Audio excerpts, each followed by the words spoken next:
임대차가 종료되었는데 임차인이 임차 목적물에 대한 점유를 계속할 경우에 임대인이 할 수 있는 부당이득 반환 청구와 손해배상 청구에 관하여 살펴보겠습니다. P가 D한테 건물을 임대했습니다. 그리고 7월 31일이 임대차 종료일이거든요. 그래서 일찌감치 이제 P가 D한테 임대차가 7월 31일 날 종료된다. 그러니까 원상회복하고 건물을 인도할 것을 통지를 했습니다. 그리고 7월 31일이 도래했고요. 그런데 피고는 건물의 인도를 거부하고 집기를 그대로 내버려 둔 채로 문을 잠가버리고 보증금도 수령할 것을 거부했습니다. 그래서 P가 좀 더 기다리다 못해서 8월 17일경에 밀린 차임이라든지 이런 걸 공제하고서 보증금 잔액을 적법하게 공탁했습니다. 그리고 나서 이 공탁이 됐다는 것이 8월 25일 날 피고한테 송달이 됐습니다. 그리고 나서 D는 뭐 유익비 달라 이런 식으로 뭐 이렇게 계속 주장을 하다가 그게 안 될 것 같으니까 12월 14일 날 건물을 인도했습니다. 그럼 이럴 경우에 원고는 피고한테 어떠한 것을 청구할 수 있는가를 살펴볼 필요가 있는데요. 임대차가 이제 종료하고 인도가 됐으니까요. 이때 기간 동안에 부당이득이라든지 손해배상이 문제가 되겠죠. 제일 먼저 생각해 볼 수 있는 게 임대인으로서는 부당이득 반환 청구를 제일 먼저 생각해 볼 수가 있습니다. 이 부당이득 반환 청구를 할 경우에는 다만 피고가 이 기간 동안에 이 임차 목적물을 점유함으로써 얻은 실질적 이득이 있는지 없는지가 문제가 됩니다.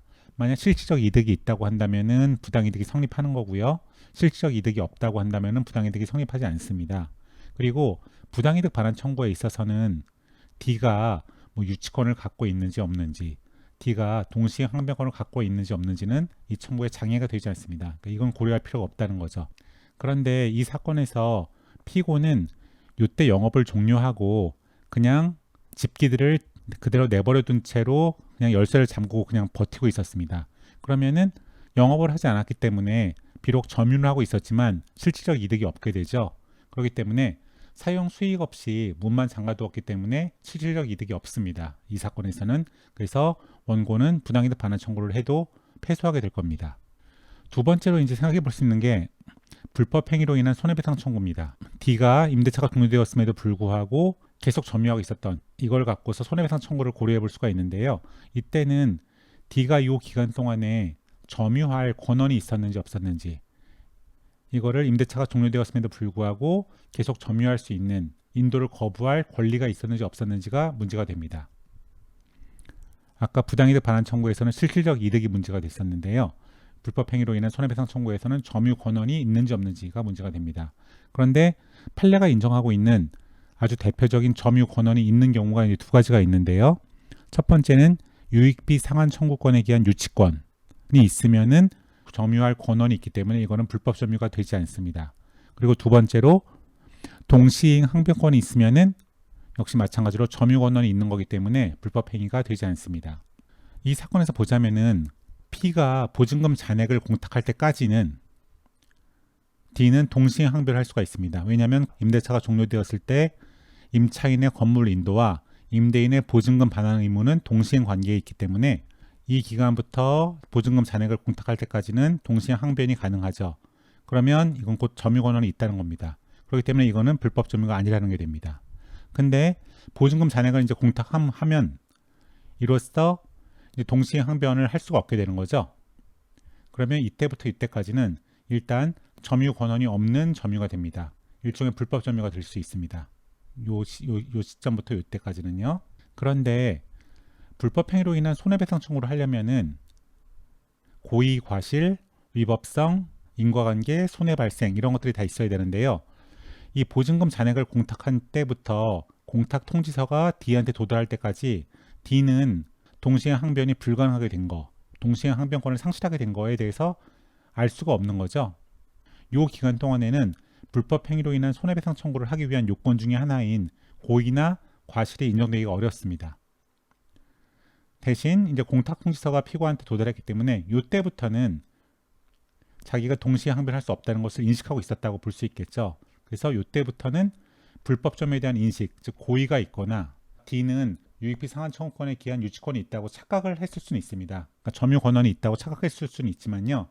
만약에 이 유치권이 없다고 한다면은 이거는 자기 멋대로 생각한 거기 때문에, 권리가 없음에도 불구하고 권리가 있다고 자기 멋대로 생각한 거기 때문에 이때는 고의에 의한 불법 점유는 아니라고 할지라도 과실에 의한 불법 점유는 인정이 됩니다.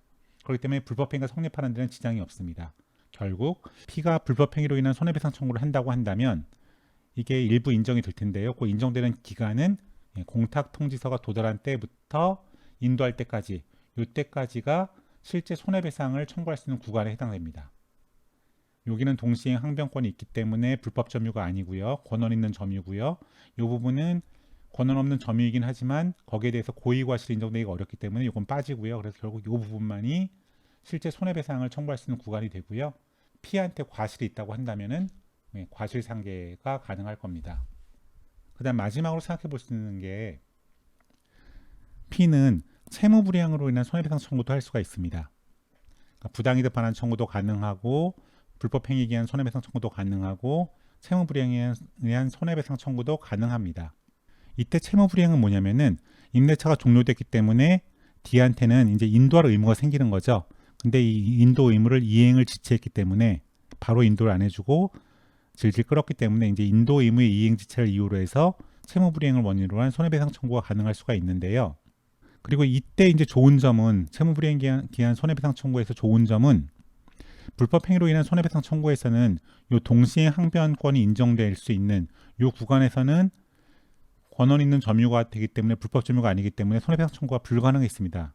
하지만 이 채무불이행으로 인한 손해배상 청구에서 인도 의무 이행지체로 인한 청구는 요때부터 바로 인도 의무가 생기기 때문에 이때에도 청구를 할 수 있다는 장점이 있습니다. 다만 P가 반대 의무 이행 제공을 먼저 해야만 D는 이행지체에 빠지게 됩니다.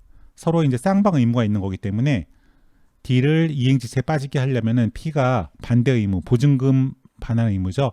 이거를 이행하거나 이행 제공을 먼저 해야지만 이행지체에 빠져서 손해배상 청구가 가능한데요.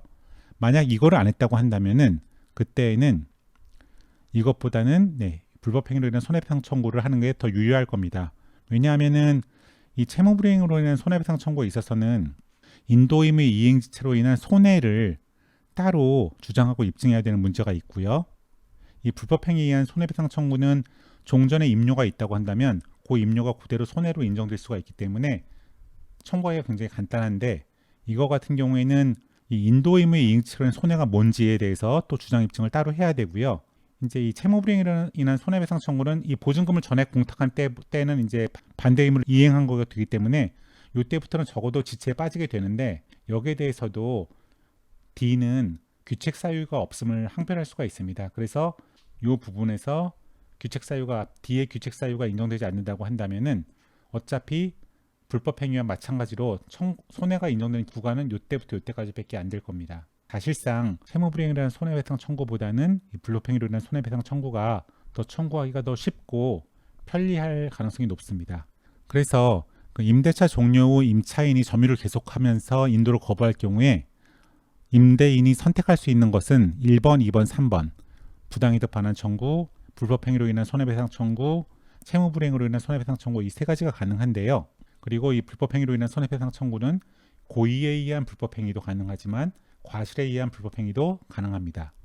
이 세 가지는 청구권 경합 관계에 있기 때문에 원고는 한 소송에서 이 세 가지를 다 주장할 수도 있습니다.